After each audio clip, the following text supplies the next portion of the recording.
The drumbeats that accompanied Dance of Democracy as citizens came out in large numbers to shrug off the past and look to future underscored the bold statement of a confident India, that of finality of Jammu and Kashmir's legal status as an inalienable part of India. The pictures were heartening. Omar Abdullah on the Chief Minister's chair with just one flag, the tricolour on the table. For the young ones among the viewers, the erstwhile state of Jammu and Kashmir used to have two flags and its own constitution. Not anymore. The centre has invested in electoral democracy to heal the wounds of the militancy decades and ensure the integration of post-Article 370 J&K with the rest of India. It is now up to the Omar government to take it from here and deliver a new dawn. Nothing is easy in Kashmir. It's not going to be easier this time too. For one, the results have expectedly followed the regional and religious fault lines. Hindu majority Jammu largely voting for the BJP, Muslim majority Kashmir voting for the National Conference.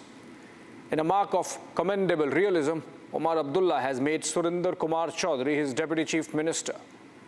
Party hopper Chaudhary defeated BJP's JK President Ravinder Raina from Naushera in the hills of Jammu.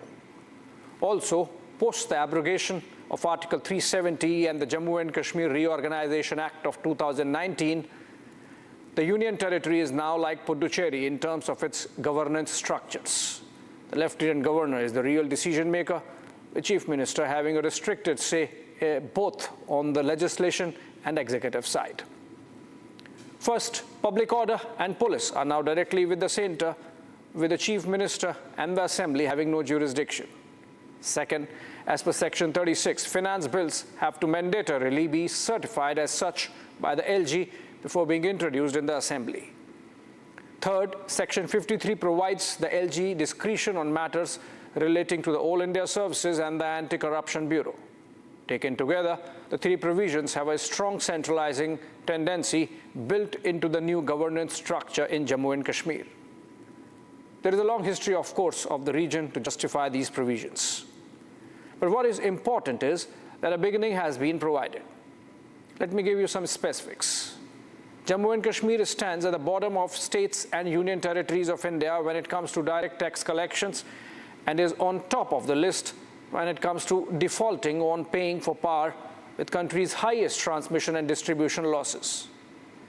As in Hindu Jammu, so in Muslim Kashmir, it's been a struggle to replace old analog meters with digital smart meters. Jammu and Kashmir depends on the centre for up to 70% of its annual budget. Decades of neglect have meant that against the potential of a huge 20,000 megawatts of hydroelectric power generation, the territory has installed capacity of a paltry 3,000 odd megawatts only. And the state is not able to pay for even that. Over the last 5 years since the abrogation, projects worth 16,000 megawatts have been kick-started and might see delivery over the next couple of years. The Indus Water Treaty has been a big bottleneck in harnessing the true potential of rivers Indus, Jhelum and Chenab in terms of power generation. As it exists today, India can only make use of river runoff water and not actively manage the flow to increase production.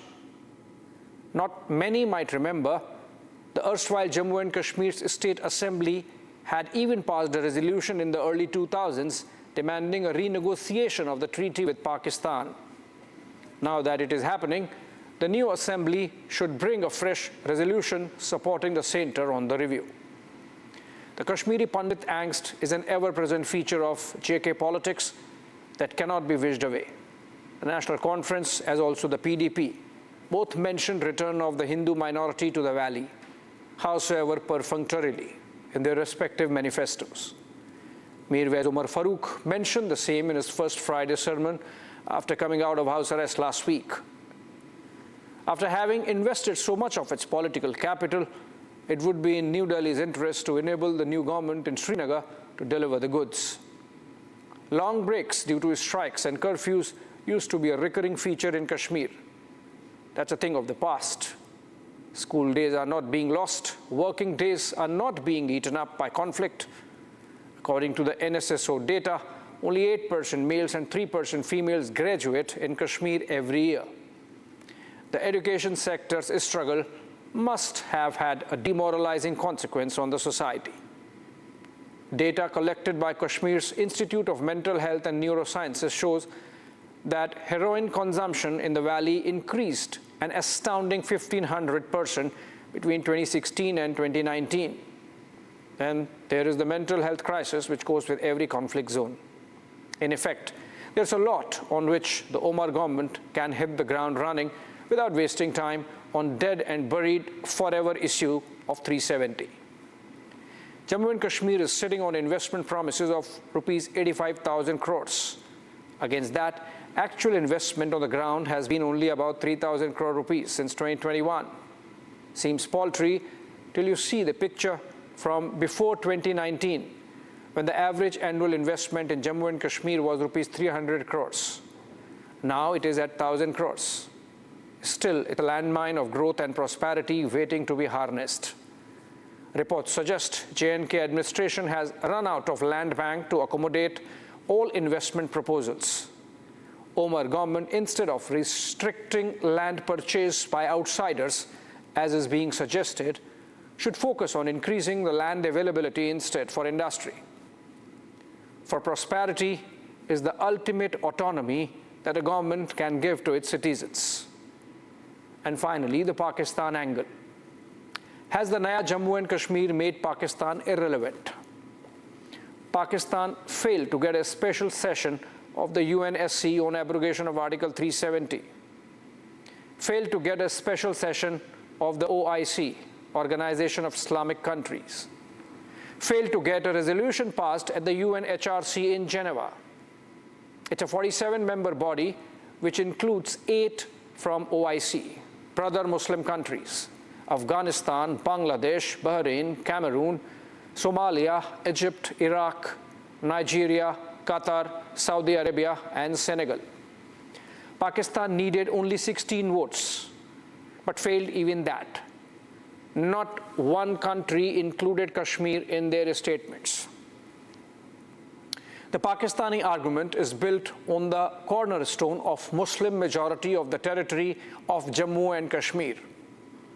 Shorn of all diplomacies, what Pakistan calls the unfinished agenda of partition is that since the 1947 division of the country happened based on religion, Muslim majority Jammu and Kashmir should have gone to Pakistan.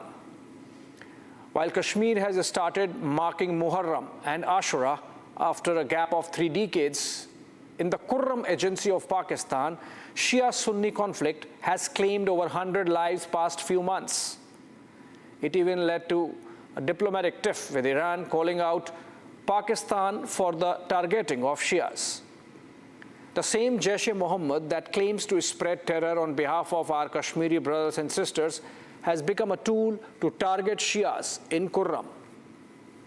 Failing Kashmir, an exasperated former ambassador of Pakistan to India, Abdul Basit, has even written in his autobiography that Pakistan should stop projecting Kashmir as an Islamic issue at all. Just for my Kashmiri brothers and sisters to understand how duplicitous a cheat Pakistan has been with them. In 1963, in the aftermath of the 1962 war with China, Pakistan signed a boundary agreement and ceded chunks of Kashmir territory to China. It's a spineless, opportunist nation not interested in either sovereignty or territorial integrity of Jammu and Kashmir. There's this interesting bit from that China-Pak agreement. Article 6 of that piece of Pakistani spinelessness on Kashmir says that negotiations with China would be reopened once the so-called Kashmir dispute is settled between India and Pakistan. Meaning, Pakistan is obliged to renegotiate boundaries of Jammu and Kashmir with China, while it has been telling Kashmiri brothers and sisters that the issue is just between them and Pakistan. It has already surrendered sovereignty to China. Now, of course, New Delhi has changed the terms of engagement permanently. As the recent visit of External Affairs Minister S. Jaishankar to Islamabad showed, no talks till terror goes. there is a formalized policy of inflicting costs for every major terror act. Covert ops are on a scale never seen before, and India has shown the resolve to go up the escalation metrics to deter Pakistan from any major misadventure. Pakistan has internal mess to sort out and is economically on an IMF life support. Does not mean that Pak Army has lost all capacity to create trouble, as we are seeing in Jammu. Just that, its internal distractions have worked to India's advantage over the last 5 years. So we can't be complacent.